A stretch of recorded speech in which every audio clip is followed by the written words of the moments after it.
Good morning to all. Let's start our video.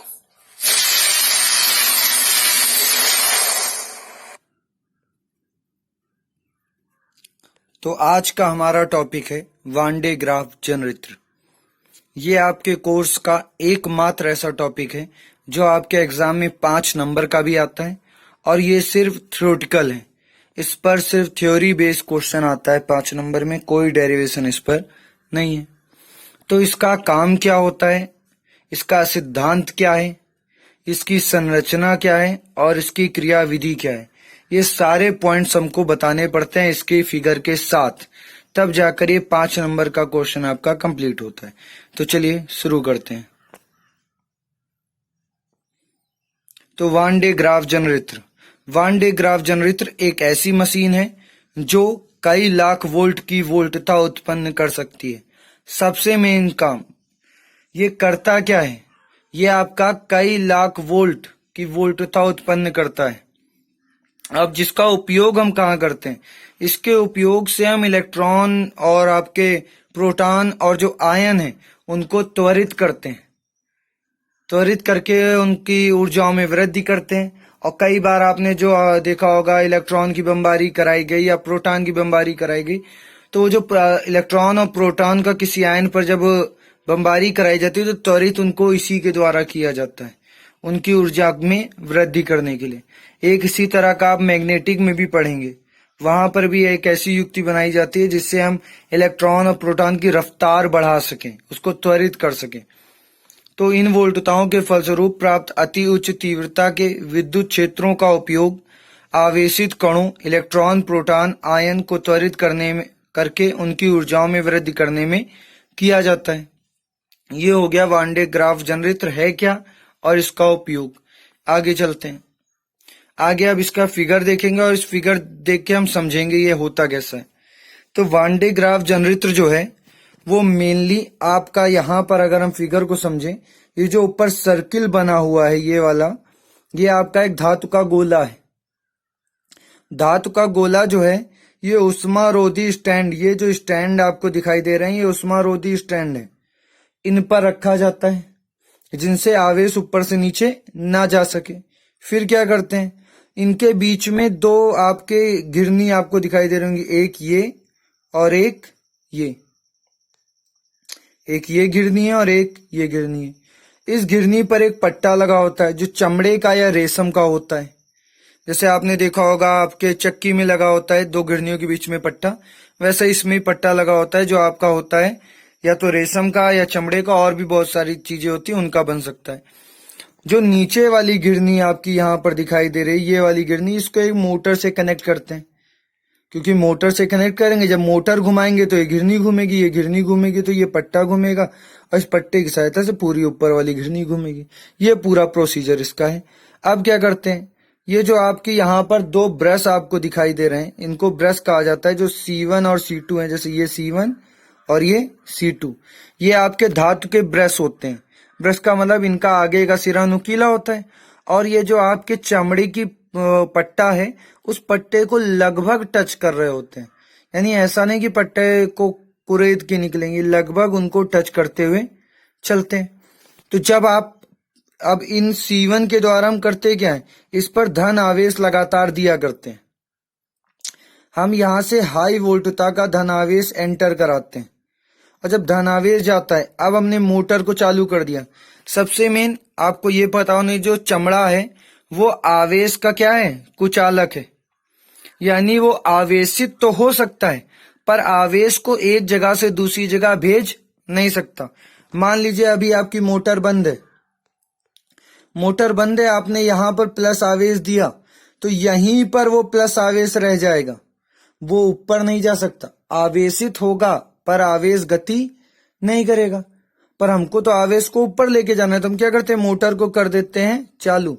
जैसे ही motor को चालू करते हैं, यहाँ पर जो आपका प्लस आवेश था वो धीरे धीरे कहाँ आ गया, ऊपर। मोटर घूमी, यूं घूमा तो यहाँ का प्लस आवेश ऊपर आ गया। जब प्लस आवेश यहाँ का ऊपर आया तो ऊपर देखिए आपका एक दूसरा लगा हुआ है C2 ब्रश। ये C2 ब्रश किससे संबंधित है, ये आपके गोलीय चालक से संबंधित, देखिए यहाँ पर जुड़ा हुआ है, ये C2 ब्रश। तो आपका क्या हुआ, यहां से आपने मोटर चालू की, पट्टा घूमने लगा, आपने C1 से प्लस आवेश दिया, वो प्लस आवेश पट्टे के साथ ऊपर आया C2 ब्रश के पास। C2 ब्रश ने वो आवेश ले लिया, क्योंकि धातु है, आवेश धातु पर की ओर आकर्षित होगा, तो वो आवेश C2 ब्रश ने ले लिया और किसको दे दिया, इस बड़े गोले को। अब जो गोले का आवेश जो कहाँ है, वो कहाँ एकत्र होता है, उसकी सतह पर, उसके पृष्ठ पर। तो आवेश एकत्रित होना शुरू हो गया।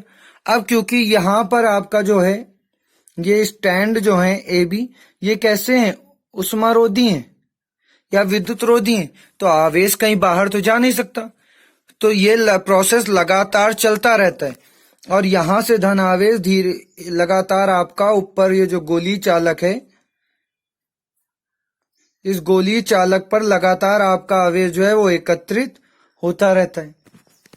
धीरे धीरे ऐसा करने पर ये जो आवेश आपका है, ये इसकी जो वोल्टता है वो बढ़कर कई लाख वोल्ट हो जाती है। जब कई लाख वोल्ट का आवेश उत्पन्न हो जाता है तो एक समय ऐसा आता है कि इसका वायु में क्षरण होने लगता है। वायु में क्षरण का मतलब है स्पार्किंग।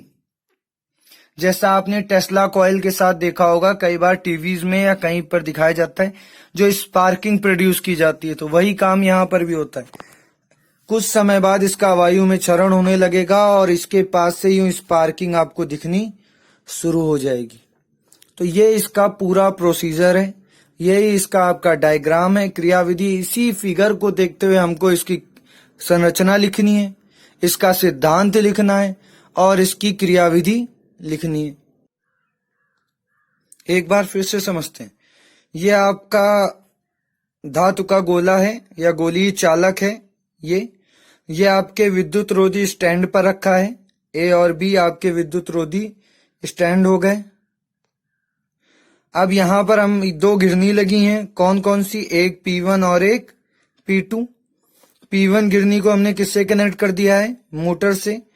दो ब्रश लगे हैं C1 और C2। हम C1 ब्रश को क्या करते हैं, प्लस आवेश देते हैं।